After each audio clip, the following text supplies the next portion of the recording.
السلام علیکم ورحمۃ اللہ وبرکاتہ۔ اعوذ باللہ من الشیطان الرجیم، بسم اللہ الرحمن الرحیم۔ وَلِكُلٍّ وِجْهَةٌ هُوَ مُوَلِّيهَا فَاسْتَبِقُوا الْخَيْرَاتِ أَيْنَمَا تَكُونُوا يَأْتِ بِكُمُ اللَّهُ جَمِيعًا إِنَّ اللَّهَ عَلَى كُلِّ شَيْءٍ قَدِيرٌ۔ ومن حيث خرجت فول وجهك شطر المسجد الحرام وإنه للحق من ربك وما الله بغافل عما تعملون۔ ومن حيث خرجت فول وجهك شطر المسجد الحرام وحيث ما كنتم فولوا وجوهكم شطره لئلا يكون للناس عليكم حجة إلا الذين ظلموا منهم فلا تخشوهم واخشوني ولأتم نعمتي عليكم ولعلكم تهتدون۔ صدق اللہ العظیم۔ محترم حاضرین،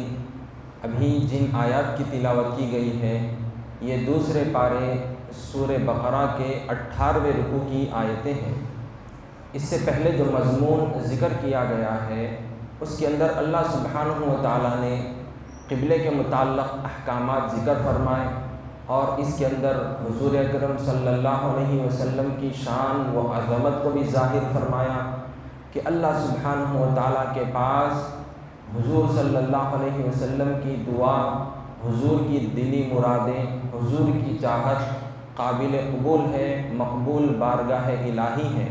اللہ تعالیٰ حضور کی کسی خواہش کو رد نہیں فرماتا بلکہ اس کو قبولیت عطا فرماتا ہے۔ تو اس طرح سے اللہ تعالیٰ نے حضور کی جو چاہت تھی کہ حضور جب مدینہ منورہ ہجرت فرمائے، وہاں پر تشریف لائے، تو جب بیت المقدس کی جانب رخ کر کے نماز ادا فرما رہے تھے تو حضور کی دلی آرزو، دلی تمنا یہ تھی کہ کعبۃ اللہ شریف مسلمانوں کا قبلہ ہو۔ اللہ تعالیٰ نے 16 یا 17 مہینوں کے بعد مدینہ منورہ میں حضور کی آمد کے 16 یا 17 مہینے گزرنے کے فوری ساتھ ہی اللہ نے کعبۃ اللہ شریف کی طرف رخ کر کے نماز پڑھنے کا حکم نازل فرما دیا اور اس طرح سے حضور کی دلی مراد پوری ہو گئی۔ اور پھر یہ بھی بتلا دیا گیا کہ بیت المقدس سے کعبۃ اللہ شریف کو جو قبلہ بنایا گیا تو اس کا کیا ریزن تھا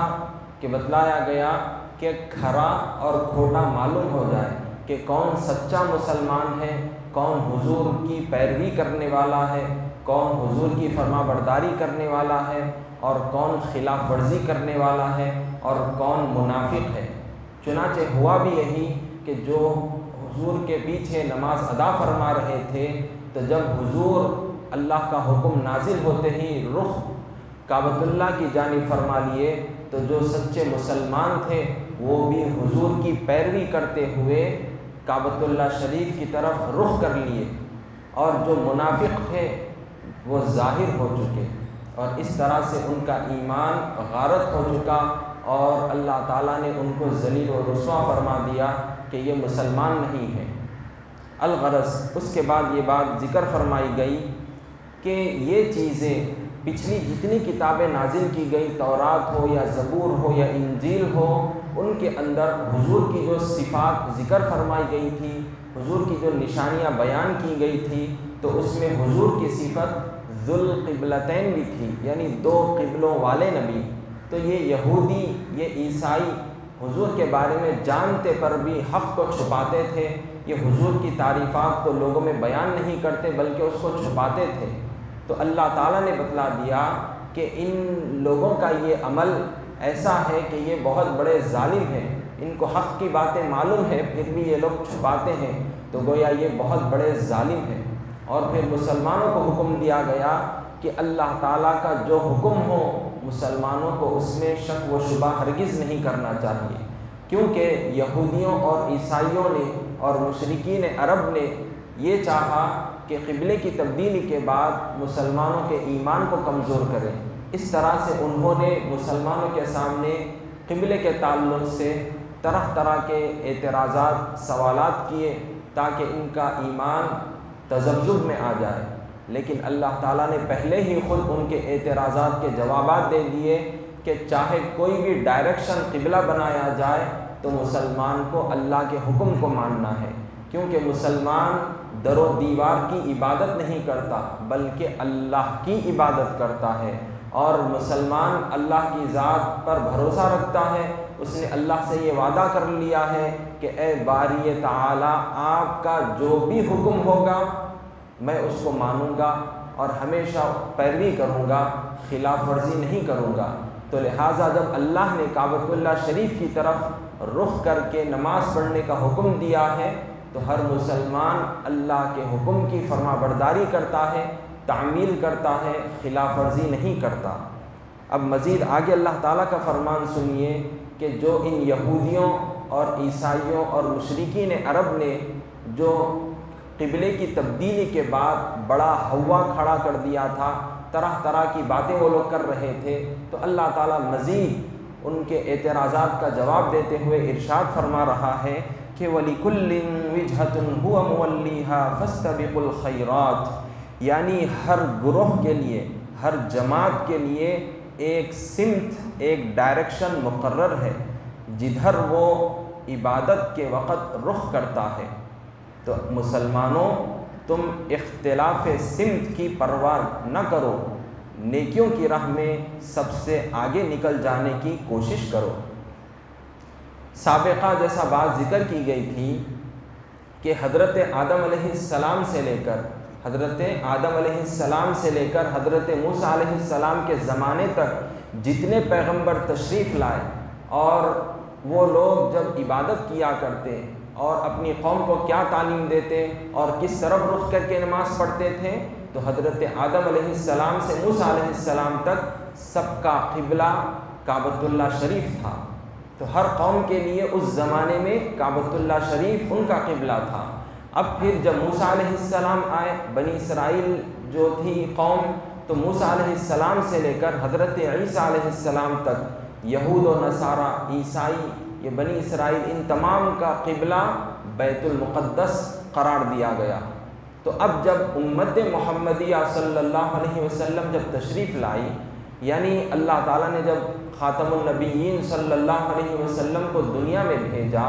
تو اب حضور تو سید الانبیاء ہے، امام الانبیاء ہے، اور حضور کی جو امت ہے، امت محمدیہ صلی اللہ علیہ وسلم، ساری امتوں میں افضل و اعلیٰ ہے، سب سے بہترین امت ہے۔ تو اللہ تعالیٰ نے ان کی افضلیت کو اور ظاہر کرتے ہوئے بطور خاص ان کے لیے قبلہ کعبۃ اللہ شریف کو قرار دیا،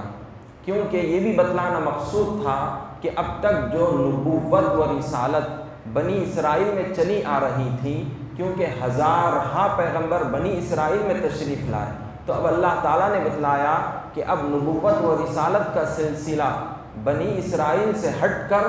بنو اسماعیل میں آ چکا ہے، یعنی حضرت اسماعیل علیہ السلام کی اولاد میں اللہ تعالیٰ نے نبوت و رسالت کو جاری فرما دیا، اور سب سے افضل و اعلیٰ رسول نبی کو اللہ تعالیٰ نے حضرت اسماعیل علیہ السلام کی اولاد میں پیدا فرمایا۔ تو یہ چیز بھی ظاہر کرنا تھا، اس وجہ سے کعبۃ اللہ شریف کو مسلمانوں کا قبلہ بنایا گیا۔ تو لہٰذا ہر زمانے میں ہر قوم کے لیے قبلے کا الگ ڈائریکشن تھا، تو لہٰذا اللہ تعالیٰ نے امت محمدیہ کے لیے کعبۃ اللہ شریف کو ڈائریکشن بنایا ہے۔ تو اس میں بات کو بتنگڑ بنانے کی کیا ضرورت ہے؟ تم کو تو اس بات پر توجہ دینی چاہیے کہ جو اچھے کام ہیں، جو خیر والے کام ہیں، جو نیک کام ہیں، اس میں ایک دوسرے سے سبقت لے جاؤ، ایک دوسرے سے آگے بڑھ جاؤ۔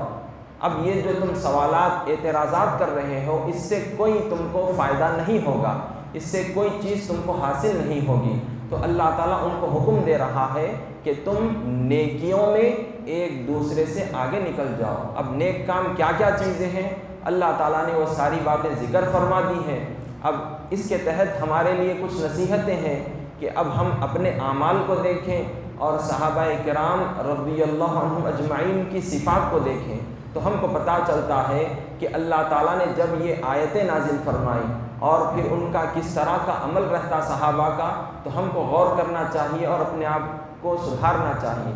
چنانچہ چند باتیں سن لیجئے کہ کس طرح سے صحابہ ایک دوسرے سے نیکیوں میں آگے بڑھا کرتے تھے۔ چنانچہ جنگ تبوک، جس کو جیش عسرہ بھی کہا جاتا ہے، غزوہ تبوک، جنگ تبوک کے موقع پر جب سخت سامان کی ضرورت تھی، جنگی ساز و سامان کی، تو حضور صلی اللہ علیہ وسلم نے صحابہ میں یہ اعلان فرما دیا کہ آپ حضرات اللہ کی رضا کے لیے، جنت کے لیے، اللہ کی رضا کے لیے جو کچھ بھی آپ کر سکتے ہیں اللہ کی راہ میں، وہ تمام تر چیزوں کو ظاہر فرمائیں اور جنگی ساز و سامان مہیا کریں۔ چنانچہ ہر کسی نے اپنی بساط، اپنی استطاعت کے موافق انہوں نے جو بھی بن پڑ سکتا تھا جنگ کے سامان اپنی طرف سے لا کر رکھ دیے حضور کی بارگاہ میں۔ حضرت عمر رضی اللہ عنہ تشریف لائے اور آپ کے پاس ڈھیر سارا مال تھا، ڈھیر ساری چیزیں تھیں۔ چنانچہ حضور نے فرمایا کہ اے عمر آپ کیا لے آئے ہو؟ تو آپ نے فرمایا کہ میری جتنی جائیداد تھی اس میں سے میں نے ساری آدھی جائیداد اللہ کی راہ میں، اس کو اللہ کی رضا کے لیے میں نے لے آیا ہوں۔ چنانچہ اس کے بعد حضرت ابوبکر صدیق رضی اللہ عنہ تشریف لائے۔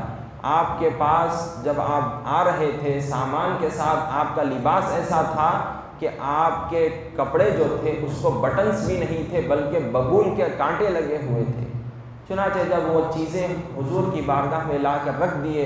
تو اب حضور نے آپ سے فرمایا کہ اے ابوبکر آپ کیا لے آئے ہو؟ تو آپ نے فرمایا کہ میرے پاس جتنی جائیداد تھی، جتنا کچھ بھی میرے پاس مال تھا، یہاں تک کہ میرے قمیص کے بٹن کی جو قیمت بھی آتی تھی میں نے اس کو بھی فروخت کر دیا، اور جو کچھ بھی بن پڑ سکا میں آپ کی خدمت میں لے آیا ہوں۔ چنانچہ حضور بہت خوش ہوئے۔ تو اس طرح سے صحابہ کا عمل ہوتا کہ نیک کاموں میں ایک دوسرے سے سبقت لے جائیں، آگے بڑھ جائیں۔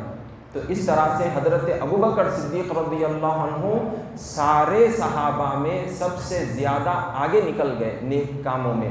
اسی طرح سے دوسرے صحابہ کی یہ حالت ہوا کرتی کہ اگر کوئی روزانہ ایک پارہ قرآن کریم تلاوت کرتا تو کوئی دوسرے صحابی 2 پارے پڑھتے، کوئی 3 پارے پڑھتے۔ تو اس طرح کا صحابہ کا یہ عمل ہوتا کہ وہ دنیا داری کو چھوڑ کر دینداری میں ایک دوسرے سے آگے بڑھنے کے لیے کوشش کرتے رہتے۔ تو اللہ تعالیٰ نے یہ بات یہودیوں کے لیے اور سب کے لیے بات ارشاد فرما دی کہ ہر کوئی نیک کام میں سبقت لے جائے، آگے بڑھے، دنیا داری کی چیزوں میں پھنسا نہ رہے کہ میرے پاس اب ایک بنگلہ بن چکا ہے تو اس کے پاس 2 ہے تو میں 3 بنا لوں گا، یا اس کے پاس 1 کروڑ روپے ہے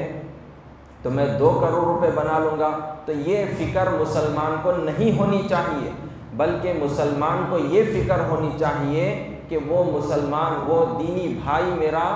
روزانہ 5 وقت کی نماز پڑھتا ہے، سنتیں پڑھتا ہے، نفل پڑھتا ہے، تو میں بھی پابندی کے ساتھ باجماعت نماز ادا کروں گا، کثرت کے ساتھ نفل نمازیں پڑھنے کا اہتمام کروں گا۔ وہ خیرات کرتا ہے تو میں بھی اور زیادہ اللہ کی راہ میں خیرات کروں گا۔ وہ قرآن کریم روزانہ 3 پارے پڑھتا ہے تو میں 6 پارے پڑھوں گا۔ تو یہ فکر ہمارے اندر پیدا ہونی چاہیے کہ نیک کام میں ہم سبقت لے جائیں۔ تو الغرض اللہ تعالیٰ نے یہ بات ارشاد فرمائی کہ یہ جو بیکار کے اعتراضات اے یہودیوں اور عیسائیوں تم جو کر رہے ہو، وہ اس سے ہٹ کر تم نیک کام کی فکر کرو اور اس میں سبقت لے جاؤ۔ پھر مزید اللہ کا فرمان سنیے کہ اینما تکونوا یأتی بکم اللہ جمیعا ان اللہ علی کل شیء قدیر، یعنی اللہ رب العزت فرما رہا ہے کہ تم جہاں کہیں بھی ہوں گے اللہ تم سب کو جمع کرے گا، بے شک اللہ ہر چیز پر قادر ہے۔ یعنی اب قیامت کی فکر دی جا رہی ہے کہ آج تم جو دنیا میں سوالات کر رہے ہو، اعتراضات کر رہے ہو، بات کا بتنگڑ بنا رہے ہو، تو یاد رکھ لو کہ یہ چیز تم کو کوئی فائدہ نہیں دے گی۔ تم دنیا میں جو یہ کام کر رہے ہو، یاد رکھ لو کہ کل سب کے سب لوگ اللہ کی بارگاہ میں جمع کیے جائیں گے، تو اللہ تعالیٰ وہاں پر جو نیکوکار ہیں، جنہوں نے نیک کام کیے ہیں، اللہ ان کو بہترین بدلہ عطا فرمائے گا۔ اور جو اس طرح کے بیکار کے سوالات اور اعتراضات کر کے اپنی آخرت کو تباہ کر چکے ہیں، تو کل وہاں پر اللہ تعالیٰ قیامت کے دن ان کو سزا دے گا۔ تو وہ قیامت کا دن ہوگا جو کہ جزا و سزا کا دن ہوگا۔ تو لہٰذا اللہ تعالیٰ وہاں پر لوگوں کو جمع فرمائے گا اور بتلا دے گا کہ کون جنتی ہے اور کون دوزخی ہے، اور اللہ تعالیٰ تمام کاموں پر، ہر چیز کے کرنے پر قدرت رکھنے والا ہے۔ مزید آگے اللہ تعالیٰ کا فرمان ہے، پھر اب یہاں پر دوسری مرتبہ قبلے کے متعلق حکم دیا جا رہا ہے کہ وَمِنْ حَيْثُ خَرَجْتَ فَوَلِّ وَجْهَكَ شَطْرَ الْمَسْجِدِ الْحَرَامِ وَإِنَّهُ لَلْحَقُّ مِنْ رَبِّكَ وَمَا اللَّهُ بِغَافِلٍ عَمَّا تَعْمَلُونَ۔ اور اے حبیب صلی اللہ علیہ وسلم، آپ جہاں کہیں سے بھی نکلو، نماز میں اپنا رخ مسجد حرام کی طرف کر لیا کرو، بے شک یہ قبلے کا حکم آپ کے پروردگار کی طرف سے حق ہے، اور اللہ تمہارے اعمال سے بے خبر نہیں۔ اب یہاں پر جو پھر دوسری مرتبہ کعبۃ اللہ شریف کی طرف رخ کر کے نماز پڑھنے کا جو حکم دیا جا رہا ہے، تو یہ بات ذکر فرمائی گئی ہے کہ جیسا پچھلی امتیں جو گزری ہیں ان کا جو قبلہ تھا، تو اب مسلمانوں کا قبلہ کعبۃ اللہ شریف ہے، اور مسلمانوں کو ہر صورت میں، چاہے وہ سفر میں ہو یا حضر میں ہو، گھر میں ہو یا جنگل میں ہو، کہیں پر بھی ہوں، جب نماز کے لیے کھڑے ہوں تو کعبۃ اللہ شریف کی طرف رخ کر کے نماز پڑھیں، کعبۃ اللہ شریف کی طرف رخ کر کے نماز پڑھیں۔ معلوم نہیں ہے تو معلوم کریں کہ کعبۃ اللہ شریف کس ڈائریکشن میں ہے۔ آپ کسی بھی کنٹری میں ہو، کسی بھی جگہ پر ہو، ہر مسلمان کو نماز کے وقت کعبۃ اللہ شریف کی طرف رخ کرنا فرض ہے، یہ شرائط نماز میں داخل ہے۔ اگر معلوم رکھ کر کعبۃ اللہ شریف کی طرف کوئی رخ نہیں کرے گا تو پھر اس کی نماز قابل قبول نہیں ہوگی، اس کی نماز قابل قبول نہیں ہوگی، اس کی نماز درست نہیں ہوگی۔ ہاں البتہ معلوم نہیں ہے یا مجبور ہے، بیمار ہے، تو اس صورت میں جہاں چاہے دل مطمئن ہو جائے تو اس صورت میں کعبۃ اللہ شریف کی طرف رخ کر کے نیت کر لیں کہ میں کعبۃ اللہ شریف کی طرف رخ کرتا ہوں، یہ نیت کر لیں، اور جو بھی ڈائریکشن میں اس کے لیے سہولت ہوگی بس نماز پڑھ لیں، تو اس سے اس کی نماز ہو جاتی ہے۔ تو لہذا جب آپ سفر میں ہو، ڈائریکشن نہیں معلوم، یا کوئی ایسے مقام پر ہو ڈائریکشن نہیں معلوم، تو تحری کر لیں، گیس کر لیں، اور جہاں پر آپ کا دل جم جائے کہ یہ ڈائریکشن میں قبلہ ہے، تو اس صورت میں آپ تحری کر کے قبلے کی نیت کر لیں اور نماز ادا کر لیں، تو اس طرح سے آپ کی نماز درست ہو جائے گی، کیونکہ آپ کو معلوم نہیں تھا اور آپ نے یہ عمل اختیار کیا جو کہ شرعی مسئلہ ہے۔